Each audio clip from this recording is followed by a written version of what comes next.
जब उन्होंने उसको कब्ज़े से हटाना था तो उसके लिए उन्होंने ज़ाहिर सी बात है ये काम किया, बहुत ईमानदारी के साथ, बहुत जज्बे के साथ और सच्चे जज्बे के साथ, अल्लाह ताला की मदद के साथ उन्होंने ये काम किया।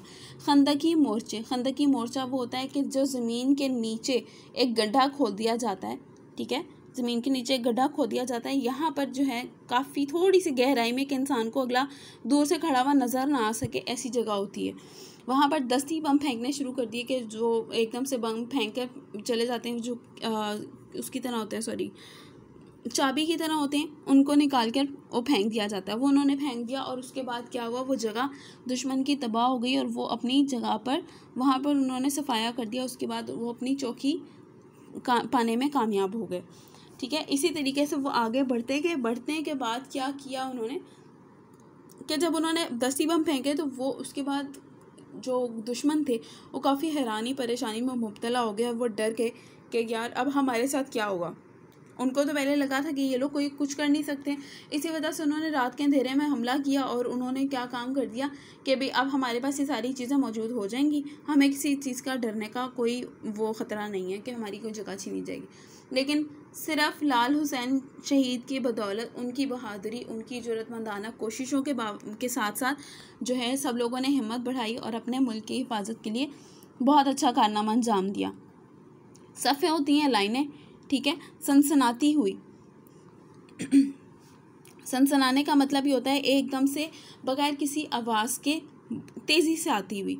जब लाल हुसैन शहीद ये काम कर रहे थे, अब दुश्मन को जब पता लगे कि सामने वाले में से कोई एक बहुत ज़्यादा निडर है, जो उनका लीडर होता है, तो वो सबसे पहले उस लीडर को ख़त्म करने की कोशिश करते हैं कि जब इसकी हिम्मत ख़त्म होगी तो जाहिर सी बात है जो पीछे लोग हैं उनकी भी हिम्मत ख़त्म हो जाएगी।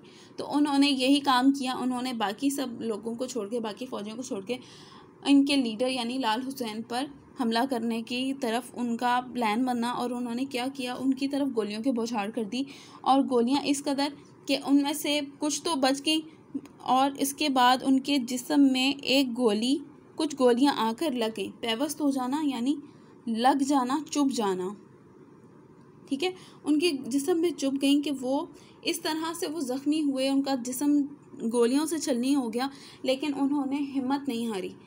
असल बात सिर्फ उनकी हिम्मत की थी कि उन्होंने अपने हिम्मत के साथ काम किया, ज़रूरतमंदाना अंदाज से काम किया। उन्होंने किसी भी चीज़ को सामने नहीं लाया, ना अपनी कमज़ोरी को सामने लाया, ना उन्होंने अपने रिलीफ को सामने रखा। उन्होंने सिर्फ अपने मुल्क को, अपने मुल्क की हिफाजत को और उसके साथ अपने जुड़े मोहब्बत और उसके जज्बे को सबसे पहले नंबर पर रखा। उसके आगे जी दुश्मन ने जब उनकी बहुत सारी बहादुरी देखी कि यार ये तो गोलियां लगने के बावजूद, इतना ज़ख्मी होने के बावजूद भी ये काम कर रहा है, ये मदद कर रहा है, अपने मुल्क की मदद कर रहा है, अपने लोगों की हिफाजत कर रहा है, तो ये इंसान तो हमारे काबू में नहीं आ सकता। ये सारा कुछ सिनेरियो होने के बाद जो है उन्होंने क्या किया, अपने आप को बचा कर वहाँ से निकल जाना ज़रूरी समझा। तो उन्होंने अपनी जान बचाई और वो लोग वहाँ से भागे। ये देखने के बाद लाल हुसैन ने अपने साथियों से कहा, दुश्मन ख़त्म हो गया। खून बह जाने से लाल हुसैन की हालत बिगड़ चुकी थी। बल आखिर ज़ख्मों की ताब ना लाते हुए, ताब ना लाना यानी आप किसी भी चीज़ को सरवाइव ना कर सके हो, ठीक है, आप उसको सरवाइव ना कर सको तो आप वहाँ से उधर से बेहोश हो गए, आप वहाँ गिर पड़े। तो उनके साथियों ने उन्हें फ़ौरन उठाया, मरहम पट्टी के लिए वापस लाने लगे, मगर ज़ख़म अपना काम कर चुके थे।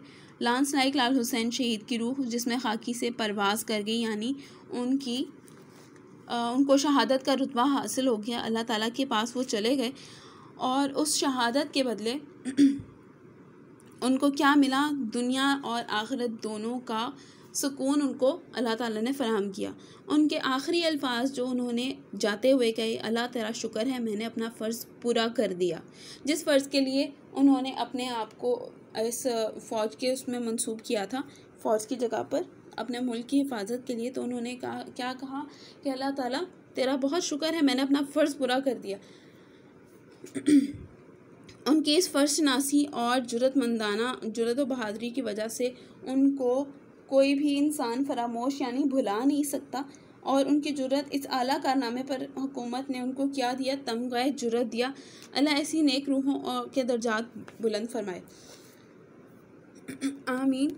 और इसी तरीके से बात ये हो गई कि अल्लाह ताला ने जिसको रखना होता है और जिसको अल्लाह ताला अपना पसंदीदा बंदा रखता है तो अल्लाह ताला उसके लिए ऐसे ऐसे असबाब पैदा कर देता है कि वो अल्लाह ताला के करीब, अल्लाह ताला का कुर्ब हासिल कर सके और ऐसी चीज़ों पर माइल हो सके, ऐसी जगहों पर जा सके और ऐसी आखिरत उसको मिल सके, ऐसी उसको मौत मिल सके कि वो अल्लाह ताला के पसंदीदा लोगों के अंदर शुमार हो जाए।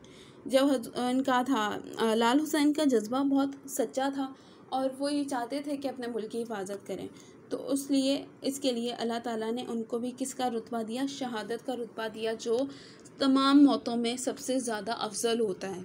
तो वो रुतबा उनको अल्लाह ताला ने नसीब फरमाया और उसके बाद उनको आखिरत की तो कामयाबी मिली ही मिली, लेकिन उनको दुनिया की भी कामयाबी मिली। दुनिया की कामयाबी किस तरह से मिल गई, उनको लोगों ने, उन लोगों के दिलों में इतनी जगह बनी कि उनको